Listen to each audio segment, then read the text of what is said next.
చాలా మంది అగోరలు బట్టలు వేసుకుంటారు చూసుకుంటే మనం. బట్టలు ప్రతి ఒక్క ఒక అఘోరి ఒక సాధువు బట్టలు ఖచ్చితంగా వారికి చాలా చిన్న వస్త్రం అన్నా లంగోటా లాంటిదన్నా ఉంటుంది పురుషులకి.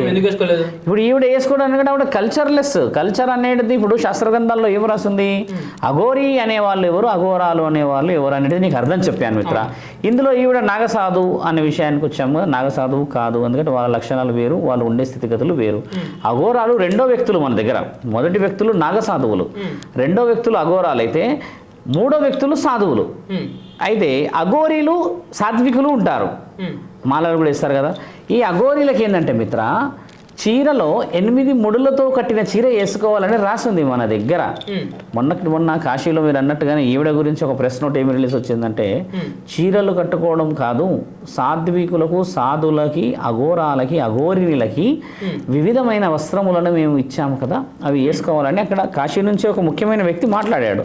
ఒకవేళ నీవు నేను ఈరోజు ఏదో ఛానల్లో 10 మంది చూస్తున్నారు అన్నమాట మాట్లాడితే విత్ ప్రూఫ్ వచ్చింది కదా అక్కడ నుంచి.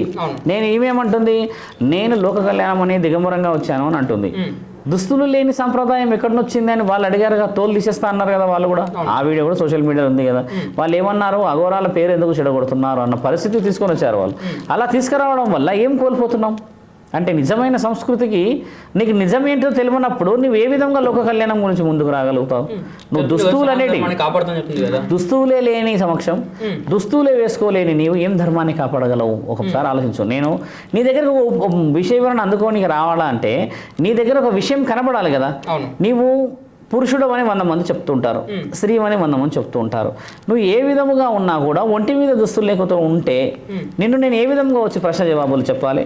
నువ్వు దిగంబరంగా ఉన్నా అంటే, దిగంబరంగా ఉండడం అంటే బట్టలు అని లేకుండా ఉండడం కాదు కదా. దిగంబర అని అంటే ధర్మం కోసం ప్రాణాన్ని కూడా పనంగా పెట్టి అవతల వ్యక్తి ప్రాణాన్ని కూడా తీసేవాడే దిగంబరత. ఆవిడ చనిపోవడం అనేది, ఆవిడెవరు చనిపోతా అనడానికి న్యాయశాస్త్రం అనేది లేదా మన దగ్గర, మనుధర్మశాస్త్రం లేదా మన దగ్గర, పురాణాలు ఉన్నాయి మన దగ్గర.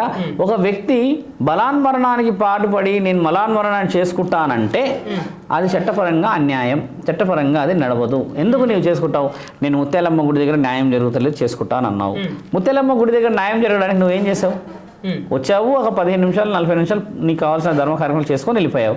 అంత మాత్రాన అక్కడ న్యాయం జరిగిపోతుందా? నువ్వు ఎన్నిసార్లు పోరాడావు? ఎంతమంది వ్యక్తులతో అడిగావు ఈ విషయాలు? ఎంతమంది వ్యక్తుల ద్వారా సంభాషణకు తీసుకెళ్ళావు? నీ వల్ల ఎంతమంది సైన్యాన్ని తీసుకురాగలిగావు? నీ వల్ల ఏం జరిగింది అక్కడ?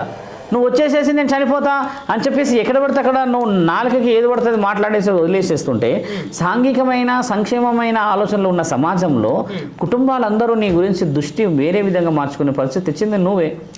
మాంసాహారం తింటా అంటావు, ఎందుకు తింటావో చెప్పవు. నేను దూరం ప్రయాణం చేస్తున్నానంటావు, ఎందుకు చేస్తున్నావో చెప్పవు అంటావు. విభూతి రాసుకుంటావు, చితాభస్మాలు రాసుకుంటావు, దానికి అర్థం పర్థం నీకు తెలియదు. ఇప్పుడు ఒక స్త్రీకి పీరియడ్స్ రావాలి, అది ధర్మమైనదే. పురుషుడు అని ఈవిడ రుజువులు చూయించేశారు కదా అందరూ. ఎలా పురుషుడికి ఆ యొక్క ఋతుచక్రం అనేది ఉంటుంది? అబద్ధాలు అవి. విభూతి అడ్డు పెట్టుకుంటే ఆగేదా మిత్ర? ఎంత పవిత్రమైన కార్యక్రమం ఋతుచక్రం అంటే.